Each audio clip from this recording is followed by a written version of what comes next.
சொந்தங்களுக்கு வணக்கம். நானும் கொள்விக்கு இன்றைக்கி என்ன செய்கிறோம்னு சொன்னால், மாதுளையில் இந்த பழத்தின் பாரத்துக்கு இந்த கட்டுகள் எல்லாம் வந்து வளையுது. அதுக்கு என்ன செய்கிறோம்னா, ஒரு கம்பி ஒன்று ஓடி இந்த கம்பியில் இதை பிடிச்சி கட்டுறோம்.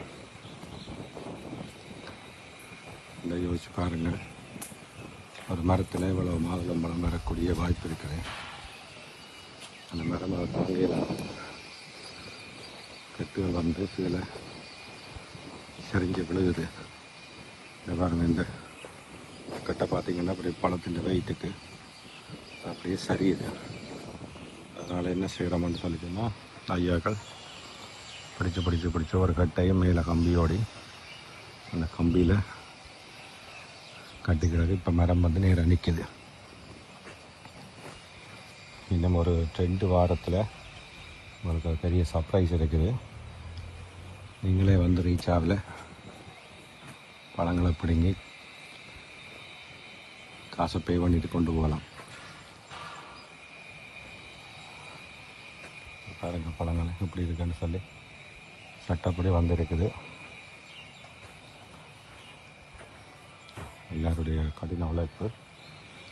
மாதுளைக்கில் வந்து இதை அடுத்து சுற்றி பார்க்கல ஒரு மனதுக்கு ஒரு சந்தோஷமாக இருக்கும். நம்ம தோட்டத்து மாதுளை இப்படி காய்ச்சிருக்குன்னு சொல்லி பார்க்கல அந்த கலர், இந்த பச்சை கலர் முத்தான கலரில் அப்படியே இருக்க மனசுக்கு நல்ல சந்தோஷமாக இருக்கும். ஒவ்வொரு நாளும் வந்து இதில் கொஞ்சம் நேரம் நின்று பார்த்துட்டு போவேன். மகிழ்ச்சியாக இருக்கிறது. இதெல்லாம் வந்து ஐரோப்பிய நாடுகளில் ஆப்பிள் பழம் இப்படி தான் இருக்குது, ஆப்பிள் தோட்டங்கள் இப்படி தான் இருக்கும்.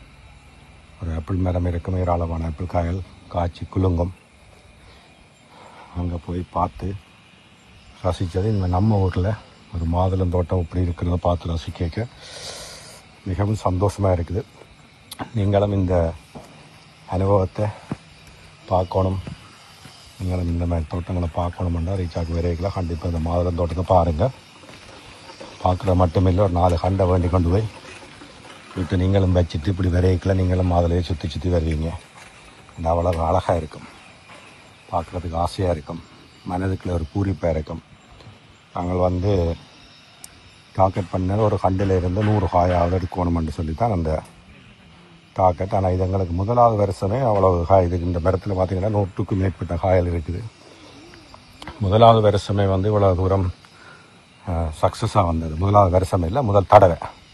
இது 3 வருஷம் கண்டு முதல் பிடுங்கிறதுக்கே இவ்வளோ காயல் காய்ச்சிருக்கிறது பெரிய சந்தோஷம்.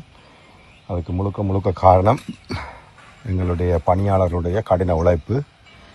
அது எல்லாத்தையும் விட எங்களோட ஆலோசனையுடைய சரியான ஆலோசனை வழிநடத்தல், அதுதான் இவ்வளோ தூரம் சக்ஸஸாக வந்திருக்கு. இதை உங்களோட பகிர்ந்து கொள்வது வந்து சும்மா பார்த்துட்டு போங்கன்றதுக்காக இல்லை. நீங்களும் உங்களோட வீட்டில் கணக்கு தேவையில் ஒரு 10 கண்டு வைக்கிறதுக்கு உங்களோட வீட்டில் இருக்கிற வீட்டிலே வைக்கலாம். ஒரு 10 கண்டை வச்சு வடிவாக பராமரித்து வந்தீங்கன்னு சொல்லி சொன்னால் ஒரு பெரிய அளவில் ஒரு வருமானத்தை கிட்டலாம். ஒரு காய் இன்றைக்கு 600 700 போகுதாம் சந்தையில். அவ்வளோ தூரத்துக்கு இதுக்கான டிமாண்ட் இருக்குது, மார்க்கெட் இருக்குது, விற்கக்கூடிய வாய்ப்பு இருக்குது. ஸோ எல்லோரும் கொஞ்சம் கண்டை வேண்டி வையுங்க வீட்டில். அது உங்களுக்கு பிரயோசனமாக அமையும், உங்களோட பிள்ளைகளுக்கு பிரயோசனமாக அமையும், ஒரு வருமானத்தை க்ரியேட் பண்ணும். விதைகளை ரீச்சால் வந்து பாருங்கள், சாம்பிளை வந்து பார்த்துட்டு போங்க. இது உங்களோட பயந்து கொள்வது மகிழ்ச்சி. நன்றி, வணக்கம். மீண்டும் சந்திப்போம்.